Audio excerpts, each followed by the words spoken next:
What's going on, guys? Rivero here, and I've already noticed one thing I need to change, but more on that later. The well has been finished. If we go down here as Adult Link, it is blocked off, so we will have to do a few things before we actually can get through it. So first off, we will go into the windmill, and this guy is angry. We talk to him, and we start the cutscene. So apparently us from 7 years ago or whatever played a song, which we will be playing now.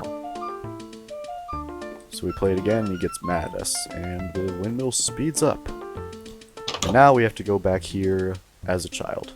So we come back here as a child, people are in the trees, everything's normal. Well is filled up with water. We go back into the windmill.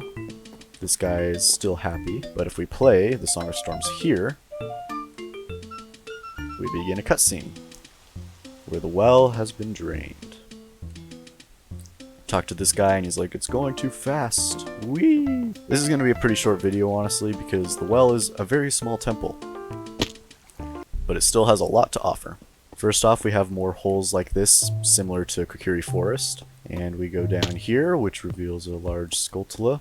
We have these skeleton dudes, which will say to look for the Eye of Truth, and initially it looks like we have nowhere to go. That is false. We can go through the wall. Very seamless transition. And we got a skeleton dude, a bubble, flying around. We have a few dirt mounds. If they have mossy cobblestone, it means you can throw a bomb and explode them. Like so. And down here, we have yet to make bomb chews, but it will be found in this chest. And that's going to be an interesting thing to create, but we'll see. So as you can tell, a lot of this place has fake invisible walls and floors. Hand a wallmaster and floor right there. So we're gonna go ahead and skip through most of this for the time being and collect the item for this dungeon. So we play the Zelda's Lullaby over at the statue and lower the water level.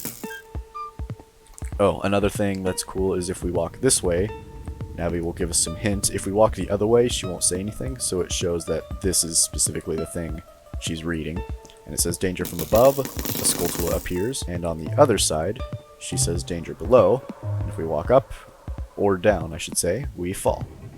And now that the water level has lowered, we can go down here to collect some more bombs, and go through this tunnel,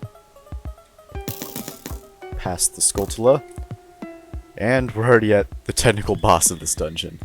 Like I said, this isn't a very big place, it's fairly small. We're actually a child, so we should use a sword.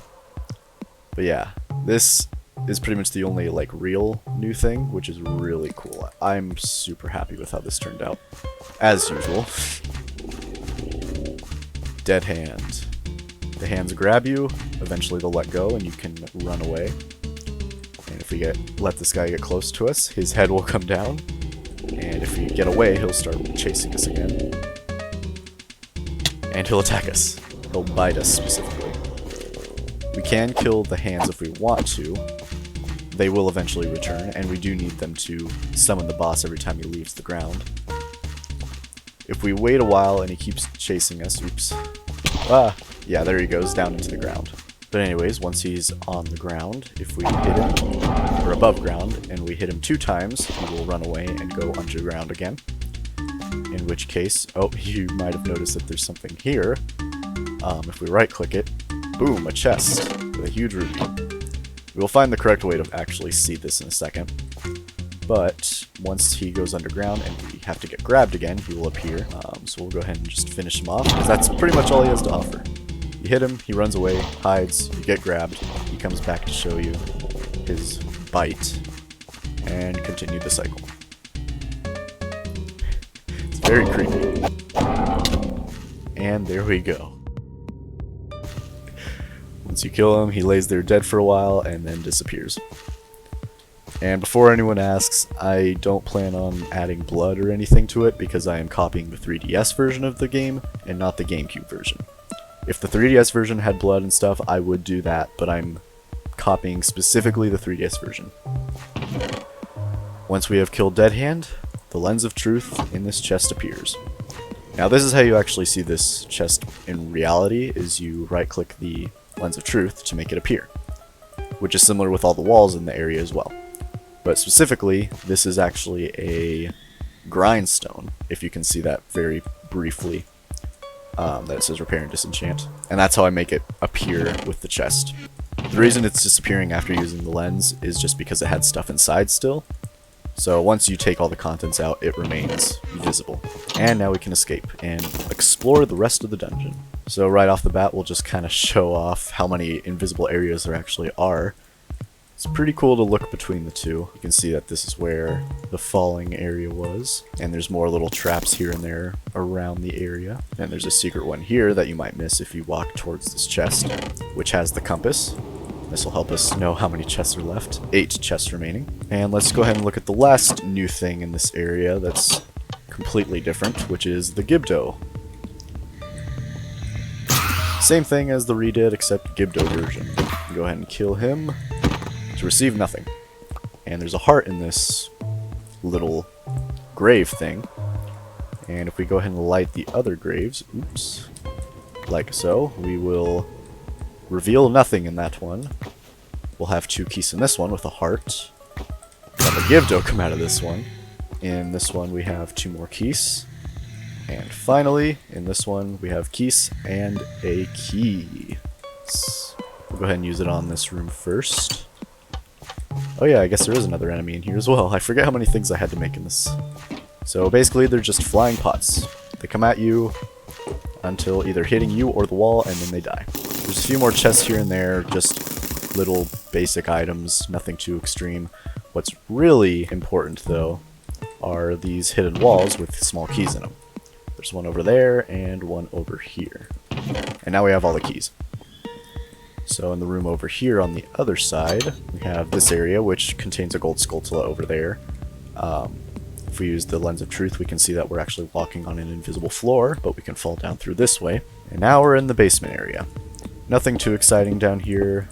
I don't even think there's any real important items other than the map, which we have replaced with just a normal item. We got some bombs down here, which we can go ahead and throw and blow up the wall over here. More little areas that you can fall down through. And over here we have a redead with a chest, which contains just some bombs. Here we have another new mechanic, which I actually forgot about as well, which is the silver rupees. We play a little tune every time we collect one. This is also where that roof came from. If you stand on it, it does damage you like normal. I decided to be a little lazy and just make the carpet go over the magma. That way it still damages you without having to make another mechanic for the block. So let's continue and collect the rest of these silver rupees. And at the very top we have the 5th and final one, which opens up the door. We have another skeleton here, just says the same thing as before. And that's almost it. All that's left are these few rooms over here, with another tunnel and the last locked door. Get on through, use Lens of Truth. There are some floors that are empty. We got a Beamos, which has been a while since we've seen that. Got a Deku Shield in this chest, which we're about to lose. Or we were supposed to, but we're in creative mode. And the Hylian Shield. And that's it. The well has been created. Next up is the Shadow Temple, which is mostly built already. I built it a long time ago. None of the mechanics work for it quite yet, but a lot of it is pretty much finished building. There is this room, which is pretty big, unfortunately, that I have to do. And then there's always the ship ride, which I'm still not sure how I want to do yet. And lastly, whatever rooms are over here, which I don't think there are too many. But yeah, next up will be the Shadow Temple. And possibly the fishing pond. I'm debating whether I want to do that now, since I'm never going to want to do it anyways. And I have all the stuff needed to make it work. Like, the lake fills up now and everything, so it's like, the only thing stopping me is me from completing it. Not a very exciting side quest, but I think I'd rather do it now rather than wait till building Ganon's castle and being like, hey, actually I'm gonna build the fishing pond.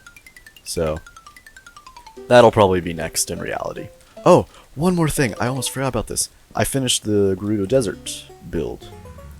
The whole thing has been finished, even the desert area, which is pretty big already. It does cut off, but this is all that's really needed. And yeah, all the walls are finished, which it looks massive. Like, this thing is huge. I'm really happy with how it turned out. And then there's the inside as well, which has been finished. If we run on through one of these areas, we do get to be inside. No carpenters to save quite yet, but they will be eventually. Not really excited to add the Gerudo guards, because I never really liked the castle guards, and these guys are pretty much the exact same. But yeah, that's all the new stuff so far. Hope you enjoyed, and see you in the next one.